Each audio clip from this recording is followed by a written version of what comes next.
It's finally happening, Dennis. Border crossing, here we come. This is very nerve-wracking. He's coming on. Okay. Yeah. Make it. I don't know. Ooh. It's happening. Never a dull moment when you're in Mexico. Oh my gosh. Yeah, this is bad. This is bad. It is official. Our title has arrived, which means we can get our new vehicle registered and cross to Baja. Finally. Oh my God. This has been the craziest experience for us. So we have to go pick up the title from the previous owner, which is like a 30-minute drive. Then we need to go to UPS, get it overnighted to Florida so they can process it and get it sent back to us. But guys, we are gonna be in Baja in like no time.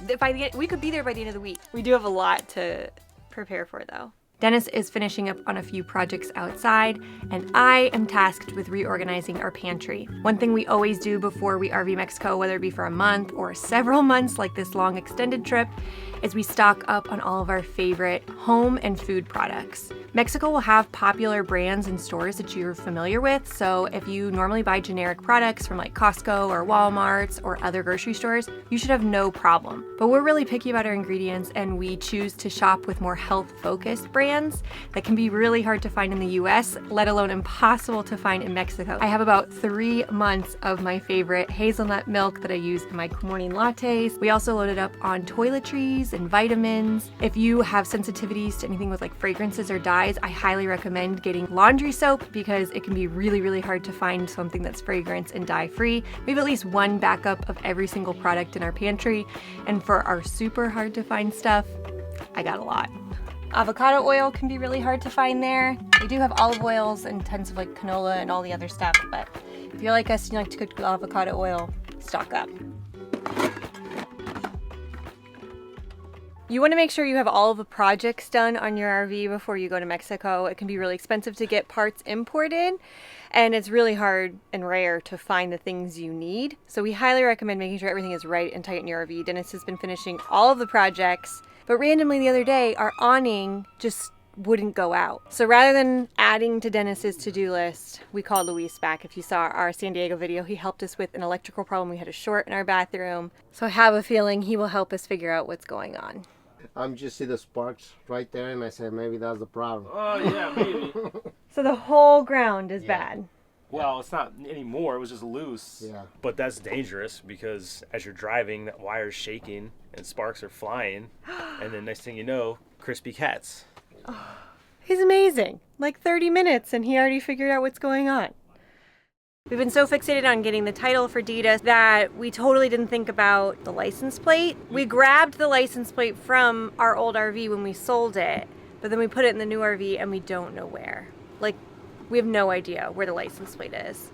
So we have registration, but it really doesn't mean anything unless we have a matching license plate. So we are digging through the entire RV and every nook and cranny looking for this thing. We were supposed to cross tomorrow, but we still haven't found it. Looking in the closet. No luck. It's not under the couch. It's not above the bed.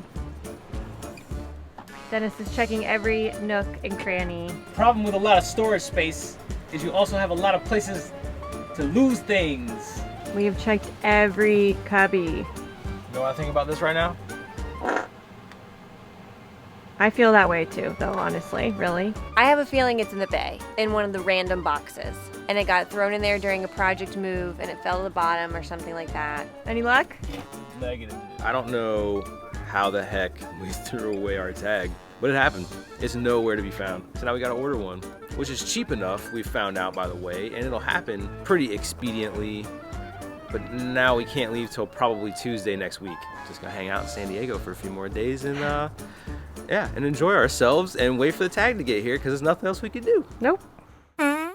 24 hours later and we have a new license plate. The Florida DMV has been amazing, which is a lot because DMVs are not a fun experience for most places. Sir, did you fill out the 1170? I think I did. Did you fill out the 1170? I filled this out. That's the 1190. You're going to have to go stand in the blue line. Look, I was already in that line. Sir, don't get snippy with me. Well, I've been here all morning. That is not my prerogative, sir. I wait in one line. They send me to another Well, line. you know They what? send me You back can to always call to make an I try appointment. to call. I can't get through. The line's always busy. It's ridiculous. Go wait in the appointment line, then. I don't want to wait. Sir, I've got a job. I don't have all day. I can't say this. You're going to have to take that somewhere else. Hard. All right, you know what? I'm on break.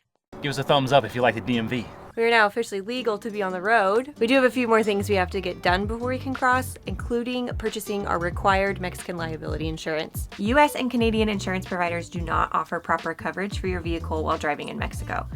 Some companies will offer Mexico riders that you can add on, and that gives you theft and collision coverage, but it does not offer financial responsibility in the event someone is injured in a car accident. Mexico requires by law that every driver have proof of liability insurance, which covers damages to third parties, even if it wasn't your fault. And the only company that can issue that policy is a Mexican insurance company. For this trip, we have partnered with Baja Bound, today's video sponsor. They're one of the most reputable and well-trusted companies for issuing Mexican insurance. They work with 2 companies in the country. They offer liability only and full coverage policies, including a Sonora and Baja only discounted package. You can get a quote online for free in a matter of minutes, and you can log into your policy online to access all of your documents, make a claim, and change any important information during your trip. If you're planning to visit Mexico in a boat, RV, van, or other vehicle, make sure to secure your required Mexican liability insurance with Baja Bound using the special link in the video description below. And thanks so much for Baja Bound for supporting this part of our video. It is officially crossing day. Since we've been hanging out in San Diego for so long, we are crossing at Tijuana, which is the most heavily trafficked border crossing in the entire world. Crazy. That is crazy. Other options for crossing if you're coming into Baja is Tecate, which is like a much sleepier, quieter border crossing, as well as Mexicali, which is really popular for van lifers and RVers. Hopefully the border crossing at Tijuana is super smooth. I think it's coming back into the United States where the lines can be like super hour-long waits, but I think getting into Mexico should be easy peasy. He's coming on. Okay. The plan is to spend the next 5 months going all down the Baja Peninsula. We're going to be spending a lot of time exploring the north and the southern part, and then we're going to be taking a ferry over to mainland where we'll finish some explorations, seeing some new cities we've never seen before in our travels. Let's do this. Praying for a smooth border crossing. Princess, you ready for Mexico?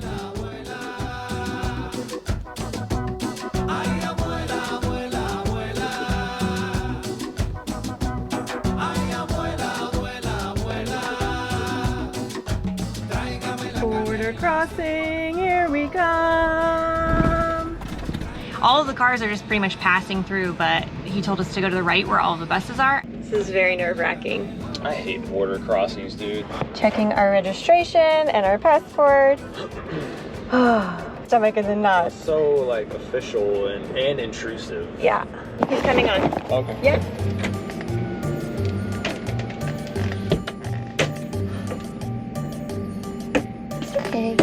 It's okay. It's okay. Thank you. Whew. We are through. Whoa, nerve-wracking. No But yeah, they totally sent us through what they're sending commuter buses with tons of passengers. Next up is our FMM. So we're gonna go into the immigration office to get our tourist permits. You are illegal if you are traveling in Mexico and have not gotten your FMM stamped. They give them for up to 60 days as a tourist. They only have them at the border crossing. So this is definitely something you wanna make sure you do. It's right off to the right after crossing the border. We made it! Google has already rerouted us through the Centro to avoid, I guess, a slowdown. Somewhere. We should have just gotten straight on Highway 1D, which will take you down to Ensenada and Rosarito. But no, we're stuck in downtown Tijuana traffic. Yay! Just avoid centros and downtowns like at all costs when you're in an RV, because even if the roads are wide enough to feel comfortable, they're so busy and everyone's in such a hurry that it's gonna be a nightmare. It's also a good idea to always check Google Maps before you actually start mapping. So this one said we were eventually gonna get on Highway D, but we didn't see that it was gonna send us through downtown first. So always double, triple check your Google Maps. Ooh, look at the border. It's very much indeed a wall.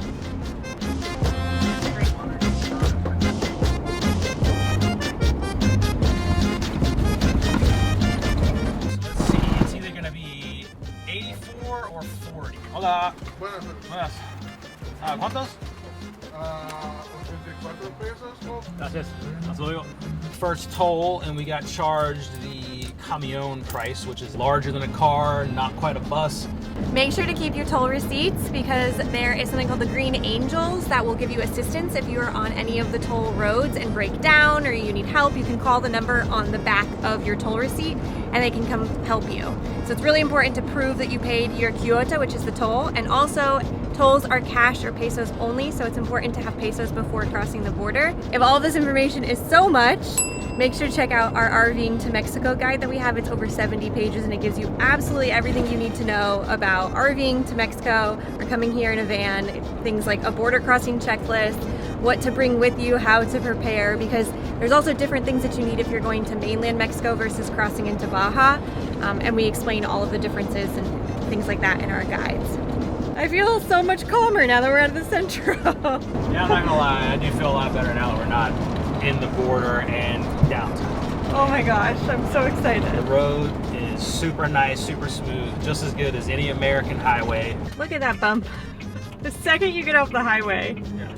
Any and every centro. Like the roads are just... I'm making a pit stop in Rosarito so that we can stock up on some groceries. You're supposed to cross the border with like no meats, vegetables, fruits, eggs, things like that. They didn't check at all when we crossed the border, so we totally could have done it, but you're not supposed to. So yeah, we're completely out of everything. So we just going to our first little fruteria.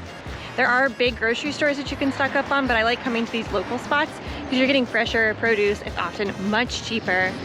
Fill everything up, put it in a basket, and there you go. They had chicken, eggs, all of the fruits and vegetables you could want. This place is organic. They source all of their food from like sustainable grass-fed farms and things like that. I even found chicken and chorizo. I just filled up 2 huge bags and it cost us 782 pesos. This is one of the things I've missed about Mexico. You can get such good quality produce for so cheap.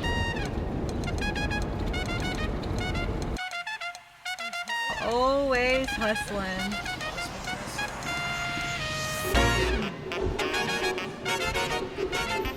We're about to have lobsters at Las Brisas, which is like a famous restaurant known for their langostas, their lobsters here. Oh my gosh. These are massive.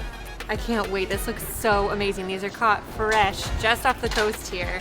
They have butter, rice, beans, and we're supposed to use flour tortillas to kind of like make it our own little taco. Don't light me up in the comments if I'm building this taco wrong. I asked, and I did not get a very decent explanation on how.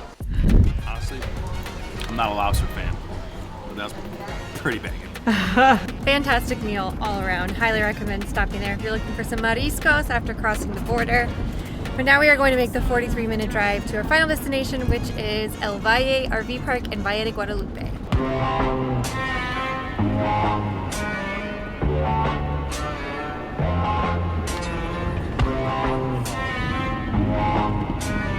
It's open! Oh my god, look at the road. Make it? I don't know. Ooh! Holy, I whoa. don't know, yo. Let's see what happens with this guy when he gets down here. This is what we're going through. First river crossing, and who knew it was gonna be in Valle de Guadalupe? Oh my god. Look at her Dita go though. This just like looks so sketch, but It's packed, so it's... we're just rocking. Never a dull moment when you're in Mexico. Oh my gosh. And Pilar is just like, what are we doing? That was a wild road, but we are here. Oh my god. This is a beautiful spot too. What a cool little RV park.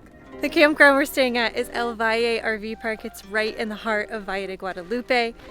And it is so cute. They have little like wine barrel Airbnbs you can stay at. They do have full hookups here. It is $35 US per night. The road here, as you saw, was wild. Supposedly it rains like really heavy for a few days at once every year, and it washes out all of the roads, and then all of the roads get repaired, which is exactly what's happening right now. So he said next week the roads will be much better, but for now, whew, it was something. You are a master. Seeing the RV rock back and forth is next level.